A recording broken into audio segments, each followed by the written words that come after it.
Assalamu alaikum, everyone. Actually আনন্দের তো শেষ নাই। বাংলাদেশের যে ইতিহাস ছাত্র সমাজ করে দেখিয়েছে, এটা আসলে এই জাতি সারা জীবন মনে রাখবে। এখানে ছাত্র সমাজের সাথে প্রত্যেক শ্রেণীর মানুষের, প্রত্যেক পেশাজীবী মানুষের সহযোগিতা ছিল। সবাই যার যার জায়গা থেকে সহযোগিতা করেছে, যার ফলে এত বড় একটা কাজ করা আসলে সম্ভব হয়েছে। সবাই হয়তো এই প্রবাদটা জানে, সবাই জানে যে স্বাধীনতা অর্জনের চাইতে রক্ষা করা অনেক কঠিন। সো এখন সবচেয়ে বড় যেই কাজটা অথবা দায়িত্বটা এখন পড়ে গেল, শুধু ছাত্র সমাজের উপরে এই দায়িত্বটা ছেড়ে দিলে অ্যাকচুয়ালি হবে না, কারণ আসলে এটা এমন একটা দায়িত্ব, এটা সকলকেই নিতে হবে, জাতি ধর্ম বর্ণ নির্বিশেষে, এবং কোনো ধরনের বয়সের তফাৎ না রেখে। বয়সের তফাৎ বলতেছি এমন না ব্যাপারটা যে 10 বছর 6 বছর 12 বছরের কোনো একটা বাচ্চা ছেলে মেয়েকে আসলে এই দায়িত্ব দেওয়া, বাট আমাদের জায়গা থেকে যারা দেশের জন্য কাজ করতে পারবে, যারা দেশের প্রত্যেকটা জায়গায় কোনো না কোনোভাবে অবদান রাখতে পারে, প্রত্যেকটা জায়গা থেকেই আমাদের দায়িত্ব এখন রয়েছে। সো যারা প্রবাসে আছে তাদের তো দায়িত্ব, তারা যতটুকু দেখিয়েছে, তারা অবশ্যই প্রবাসী ভাইয়েরা সকলেই সেই দায়িত্বটা পুঙ্খানুপুঙ্খানুভাবে পালন করবে। আরও জোরালোভাবে তারা দেশের জন্য কাজ করবে। দেশের রেমিটেন্স যেন আরও বাড়ানো যায়, তারা সেইভাবে তারা বাংলাদেশে টাকা প্রেরণ করবে দেশের অর্থনীতিকে আরও চাঙ্গা করার জন্য। কিন্তু সবচেয়ে বড় ব্যাপার হচ্ছে এখন দেশে যেই অবস্থা, সেই অবস্থা থেকে দেশকে তুলে আনা। আর এটা আসলে খুব একটা সহজ কাজ না, কারণ পরিস্থিতি এমন যে দেশের প্রত্যেকটা কাঠামো ভেঙে গেছে, এমন একটা ব্যাপার।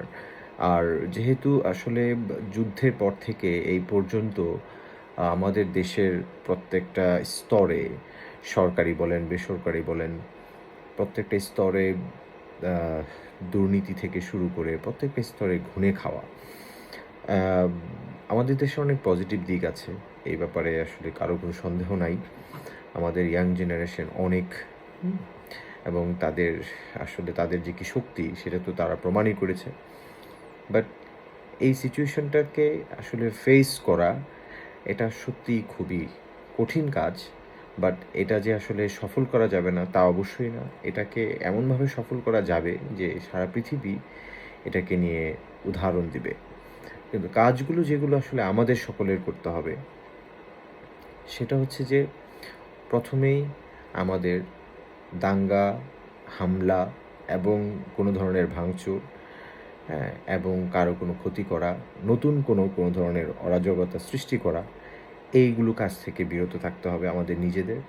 এবং যদি এই ধরনের কেউ কিছু করতে চায়, উস্কানিমূলক কোনো আচরণ যদি কোথাও থেকে আসে, সেটাকে খুব সুন্দরভাবে সেটাকে প্রতিহত করতে হবে, সুন্দরভাবে সেটাকে ম্যানেজ করতে হবে, যেন কেউ আমাদের এই জয়কে আঙুল তুলে না তাকাইতে পারে।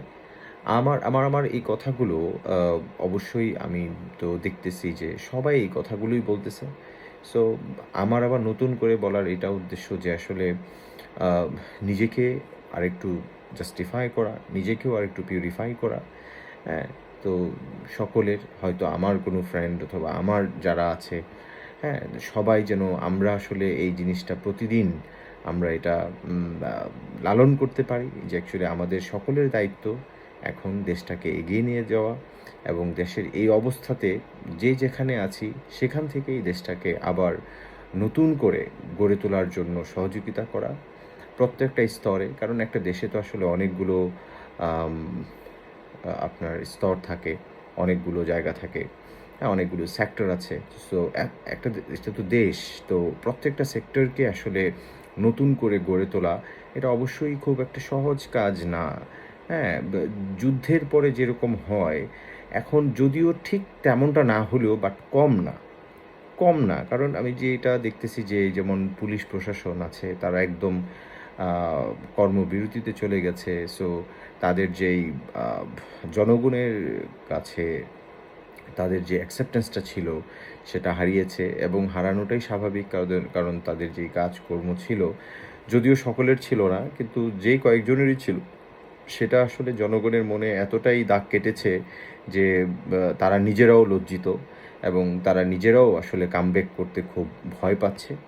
হ্যাঁ, এবং গত সরকারের পিছনে যারা ছিল, হ্যাঁ, যারা দুর্নীতিতে ছিল, যারা মানুষের প্রতি এই প্রহসন চালিয়েছে, হ্যাঁ, তারা সবাই ভয়ে আছে, এটাই স্বাভাবিক ব্যাপার।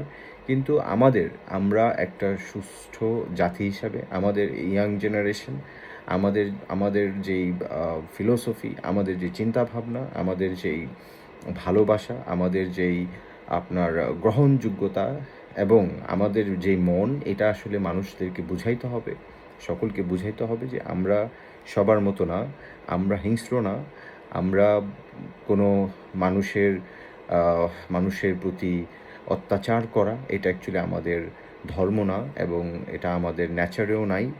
আমরা চাই এই দেশটাকে একত্রিত করতে, আমরা চাই এদেশে সমতা ফিরিয়ে আনতে, আমরা চাই এদেশে অধিকার ফিরিয়ে আনতে, আমরা চাই এদেশের প্রত্যেকটা স্তরে এমনভাবে মানুষের অধিকার প্রতিষ্ঠিত হবে যেন জাতি ধর্ম বর্ণ নির্বিশেষে বয়সের নির্বিশেষে সকলেই সমান অধিকার পাবে, যার যার প্রাপ্য সে পাবে।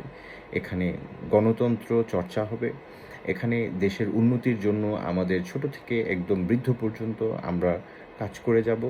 দেশের পরিচ্ছন্নতা থেকে শুরু করে অর্থনীতি, প্রশাসনিকভাবে যা যা আছে প্রত্যেকটা সেক্টরে, ডিফেন্সের সেক্টরে হতে পারে, সেটা হতে পারে জুডিশিয়ারি সেক্টরে, প্রত্যেকটা সেক্টরেই আমরা নিজস্ব যেই কর্মক্ষেত্র আছে সেই কর্মক্ষেত্রে আমরা চেষ্টা করে যাব পরিচ্ছন্নতা ফিরিয়ে নিয়ে আসার জন্য।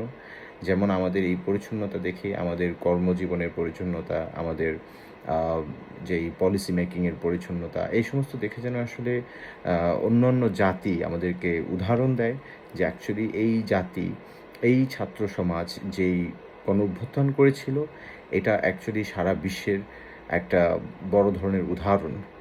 হ্যাঁ, এবং এটা অনেক বড় অ্যাচিভমেন্ট, তারা অ্যাকচুয়ালি ভালো কিছু করে দেখিয়েছে। সো এখন কিন্তু এটা একটা অনেক বড় চ্যালেঞ্জ হয়ে গেছে এবং এই চ্যালেঞ্জটা এমন, হাসিনা সরকার যে পলায়ন করেছে এটার যেমন একটা লজ্জা, আমরা যারা প্রবাসে আছি আমাদের কিন্তু এটা ফেস করতে হয়।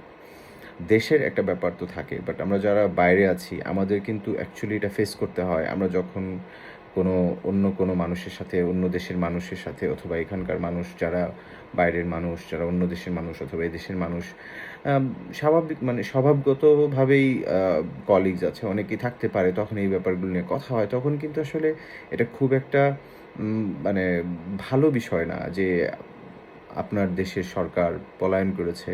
হ্যাঁ, দুর্নীতি সবখানে হয়, অনেক ধরনের অনেক কিছু হয়, বাট পলায়ন করা এটা আসলেই কলঙ্কজনক একটা বিষয়। সো এই ধরনের কলঙ্ক আসলে বয়ে নেওয়া, এটা আসলে অনেক বড় কষ্টের জিনিস। এমনিতেই আমরা বাংলাদেশি হিসেবে আমাদের ইকোনমিক এবং আমাদের যেই পারিপার্শ্বিক অবস্থা, আমাদের দেশের যে অর্থনৈতিক অবস্থা সব কিছু মিলিয়ে উন্নত বিশ্বের সাথে তাল মিলিয়ে আমাদের চলতে গেলে অ্যাকচুয়ালি অনেক অনেক কিছু আমাদের পোহাইতে হয়। এগুলো আসলে ভাষায় বোঝানো যাবে না। যারা বাইরে আছে, যারা বাইরে কাজ করতেছে, যারা বাইরে ফাইট করছে, তারা এই জিনিসগুলো বুঝে। বাট প্রবাস তো প্রবাসী, এটা নিয়ে আসলে ঢালাও করে বলার কোনো কিছু নাই। চ্যালেঞ্জ নিয়েই বড় হতে হবে, সেটা আমরা মেনে নিয়েছি এবং যারা আসে তারা সবাই এই জিনিসগুলো মেনেই নেয় একটা সময়ে, এটা নিয়ে কারো কোনো অভিযোগ নাই, ঠিক আছে? কিন্তু এই দেশটাকে আমরা আর কারো কাছে লজ্জার জন্য আমরা কোনো কোনো কিছু আমরা আসলে করব না এবং এই দেশটাকে নিয়ে যেন কারো কাছে লজ্জা না পেতে হয় সেটার জন্য আমাদের তৈরি হতে হবে। এটা আমার মনে হয় যে প্রত্যেকটা প্রবাস থেকে এবং প্রত্যেকটা মানুষের জন্য এটা খুবই বড় একটা ব্যাপার।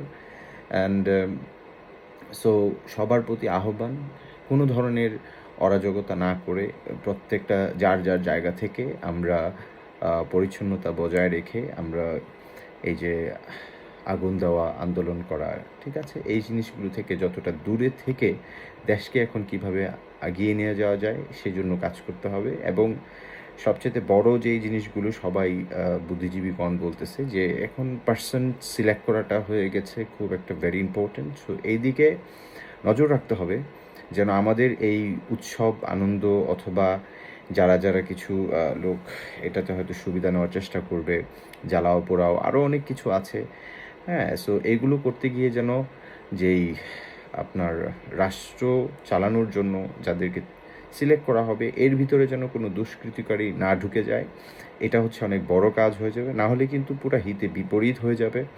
এটাকে একটা প্রতিহিংসায় দেখে বরঞ্চ এই দেশটাকে এমনভাবে পিছিয়ে ফেলানো হবে, সেটা আসলে আর কোনোভাবে কোনো মানে উদাহরণের মধ্যেও পড়বে না। তখন কিন্তু এই দোষারোপ এবং এই লাঞ্ছনা এবং এই অভিশাপ পুরাটাই কিন্তু এই ছাত্র সমাজকেই নিতে হবে, হ্যাঁ? সো অর্জনটা যেমন বড়, তখন কিন্তু কলঙ্কটাও তার থেকে বেশি বড় হবে। সো আমাদের সকলের দায়িত্ব এখন সবাই সকলের জায়গা থেকে হেল্প করা এবং চোখ নাক কান খোলা রেখে দেশকে এগিয়ে নিয়ে যাওয়ার জন্য সকলের হাত খুলে, সকলের বুকটা অনেক বড় করে আমাদেরকে সবাইকে সাহায্যের মাধ্যমে আমাদের দেশটাকে এগিয়ে নিয়ে যাওয়ার জন্য কাজ করা, এটা হচ্ছে আমার মনে হয় সবচেয়ে বড় দায়িত্ব।